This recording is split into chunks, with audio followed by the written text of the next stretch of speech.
And welcome to the shop. Today we're going to talk about a particular router, but I wanted to mention beforehand what we expect of routers, and what's the difference between that and a spoke shave or something like that. A router basically, similar to the modern day electric routers that have a base and a tool that comes down and cuts the bottom of something below the level of the top surface. They used to use routers like this.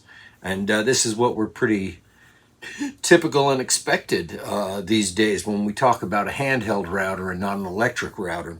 This is an early Stanley, and basically here's the cutter, here's the flat bed, here's the structure to use it to cut the bottom, and the cutter is in an L shape here. I'll take this out so you can see it. The cutter is in an L shape so that we can be moving it this way and it's cutting this way. There are such things as quirk routers, and those quirk routers work rather than a flat chisel like this. They have two hooks like that, and they cut a thin groove, just the thickness of the iron that's put in them. They look a little bit like spoke shaves as far as them having wings out to hold on to, as opposed to these knobs. Earlier, there were things called a hag's tooth or a witch's tooth router, which generally were made up of handrails and other things as the person needed them. And they just have a basically similar to a plane iron, a straight line coming through, and it's not in the L shape that I was talking about. But this router that we're going to talk about today is a router that was not given to me, but sent to me to take a look at and to maybe see if we could find out some background on it. And unfortunately, there isn't a lot of information on it. But there are some great books out there that really help to define what tools are when you see them. A lot of people will go into an antique shop or something and they'll find some tool and they really don't know what it is. And I would suggest anybody who has an interest in tools and really wants a good definitive dictionary about them is to buy this Salomon's Dictionary of Woodworking Tools. It's been around for a long time and there's been reprints of it and everything else, but it is really a really definitive work on different hand tools. So let's get into it. So what we have here is a piece, a mechanism that is has two wings for handles and an L-shaped cutter inside, and I'll show you that. As you can see in these pictures, when I received it, the bottom plate is steel, but it was very rusty. The top plate is bronze, and the forward plate on it is brass. So what I had to do was to take it apart and carefully clean it up first to find out if I could find any maker's mark underneath the rust. So what I did was I took all the parts, and particularly the blade, or the iron, and I used some fine emery sandpaper with some WD-40 and got most of the rust off, buffed it on the buffing wheel, and the copper and the brass part I buffed out and used a little bit of metal polish and a soft rag to clean it up carefully.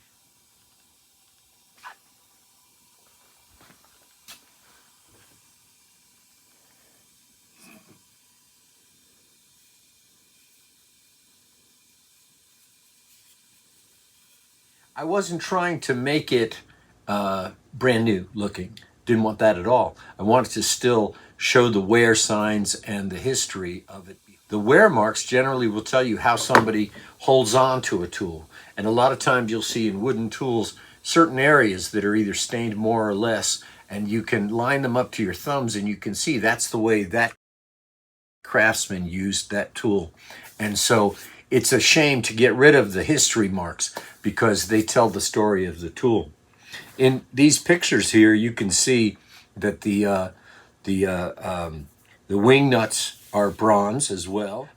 They're severely corroded on the outside, but the thread inside that had been inside that whole time came out perfectly shiny. I had to put a little bit of creeping oil in there to get it to loosen up a little bit, and the threads had been somewhat damaged a little bit on one part. So in order to get that wing nut off, I had to apply a little bit of pressure, and it came off fine. What's interesting is when I put it back, I had to be really cautious about aligning it properly because it wanted to go crooked. One of the things about this tool is that it's definitely a router, and the iron for it is interesting because it's fairly substantial. I'm going to get a ruler and give you an exact measurement. The cutter is a little more than 1/2 inch. I would say it's 9/16 by 9/16 square, and it's got this little area carved out in it, and I'll show you some close-up pictures of it. It was very rusty, and I sanded the rust off here very carefully, not to go too far, and it's evidenced by, you can see that on the bottom of it, there's a divot in the center that's still dark, and but the edge, I put a little diamond honing tool and I sharpened up that edge, and it's got this little round portion that you can see that's cut out, which creates the cutter, and it's very tight. And on its end, if you look sideways, you can see that it's a little rounded over. So it could be that somebody took a file to make that. There's a debate still going on whether or not this is a manufactured piece or whether it's made by somebody in the trade, like a pattern maker or something like that. But we'll discuss that more by the evidence of the actual piece itself.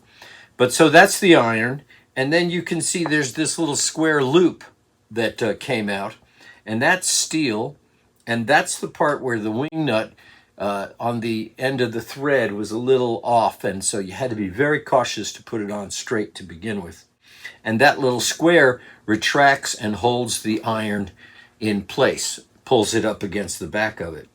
On the bottom, where it was steel, I used a light sandpaper to get the rust off, and I didn't want to go any further than doing that. And on the bronze and the brass pieces, I used the buffing wheel, and it came out fairly nice. Let's get into talking about the piece in itself. You see it has an eyelet at the end of one of the handles. It's obviously for the craftsman to hang it up by his bench. So I suspect this is a tool that was used a lot. If it was something that wasn't used very much, he wouldn't have added this eye that he could hang it. He would just put it back in a drawer. But obviously this is something that he would go to, pull off, use a lot. It's a really beautiful, finely made tool, but I have to wonder about the handles on whether or not they're original to it, except everything is so well fitted, it is really difficult to say that it isn't already manufactured before this man got it. So this is that forward-facing plate, which is brass. And this is the screw thread that I was talking about that was a little messed up and difficult to get the wing nut back on where it needed to be. But as long as you kept it very straight, it went on easily. And then this top part is bronze. And it has 2 screw holes here, as you can see. Those screw holes go, I don't know if you can see this, but they go all the way through the piece. I guess you can't really see, but those go all the way through. Now, out here, on the other side, there's 2. So this one does not go all the way through, and this one does. You see, there's the inside one, and the outside one doesn't. Now, someone suggested that the reason that it had 2 was that you could then move this further out. And that may possibly be true that you can do that. But this piece, I added this screw because when I tried to do it with just this And when you're sliding it, this wants to move and you really have to clamp down and it still moves. So I suspect that it's really not for that purpose, but it's just that this requires two of them to keep it from moving on you as you're using it. Now, and this is that little part that I was talking about inside here. And you can see that's what holds your cutter, and it will move back and forth. And then when you tighten this, it holds the cutter tight against this back part. Now, this looks like a proper escapement, but it's really not. Because the way this cutter is, the curl wants to go inside that cutter. If you do it fast and you get a good shaving going, then this will serve that purpose. And this is nice and smooth here, which is important to allow it to escape. So there's that. And then the forward plate, like I said, was brass, and the bottom is steel. And so the cutter would come up through here and facing in this direction. And then setting it, you would look down it this way to see the depth. In looking up this router, there are a couple of things that are interesting about it besides what we've talked about. And the first is that it's totally flat in this direction here, you see. In a lot of shaves and other things and quirk routers, either one handle is raised so that you can work over a surface and flying free on the other side of the surface. But this one here is totally flat. So when you use this, you can't really use it on a large flat board in the middle and expect to use your fence. That's going to get in the way anyway. So it is for spanning. The work would be in between here, and it's not going to extend out that way. Although you could probably rub that on the top surface and do a routing this way. But I think that the issues, because this is so flat, it's really designed to have your hands free on each side of your workpiece. That's supposition on my part completely. But it appears that way, and you'll see when I get to working with it, the difficulties that little part can add. There's also something about this, and remember I said that I was contemplating whether it was user-made or manufactured. One of the things that made me consider that, either that whole questioning thing, is that there's a line, a scribe mark, right down the center of the wood here, and right here. And we turn it over, and there's a scribe mark here, and a scribe mark here. So whoever was making this board needed this center to determine where he was going to position these things. And that doesn't mean that it's not made in a factory, because it could be that the factory itself did that and didn't bother to erase those marks. Originally, I thought maybe there was a check, a crack in it, or that they had joined two pieces of wood together. But that's not the case. That's not a crack. It's a scribe line from a gauge. So that's an interesting notation. And there's a strange circular area here that matches here. I don't understand that at all. It's almost that maybe somebody had started to stamp something there. And there's no markings of it on the back. So every tool has all these little idiosyncrasies. And when we're cleaning them up and trying to not restore them, but get them back to a working functionality, we discover little things about them. And so looking in this book, there are several different types that are similar, but not exact. There's the homemade molding routers, but that's really using a blade like a scraper to scribe marks into the line. And that's not what this is. So this is a router, and the closest one I found to it is in this Salamon's book. Now, I also did look in the Museum of Early American Tools by Eric Sloan. This is a wonderful book, and he has great drawings. And what he basically does is he goes through this almost by trade, and then what tools they have. And unfortunately, this is not in that. So this is probably not as old as, say, the 1700s and the early American tools. This is later. Interesting, though, and we keep finding things, little things about it that are interesting clues. So we've put this together, and there's the fence. I had to add a screw here because it kept twisting. And here's the cutter. And so there's a pretty light piece of cedar we're going to try it out on. Note the angle down. That's kind of necessary until you get flat again, because you got to start the digging in.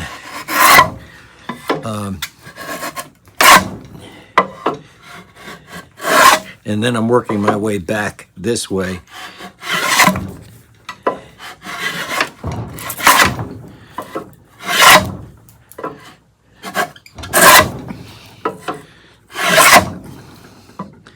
So it tends to clog up a little bit, but not terrible because there's such a big opening in the mouth here, so it's easy to pop out. But you have to really keep it angled and work your way back. And then when you get to this point where it's deeper, then you can start using it as a bottoming out, because you can adjust the iron in and out to get whatever depth you want of that groove. But it's working fairly well. I had a time sharpening it, but also I want you to see this. Because of that shape of that blade, you see the shaving wants to curl up inside that blade right there, so you wind up with a little circle there, a little spiral, and it traps itself there, and there's no real place for it to escape, because this sort of blocks it, so it's kind of a pain that way. But you can see that it gave us a nice groove, and some good shavings.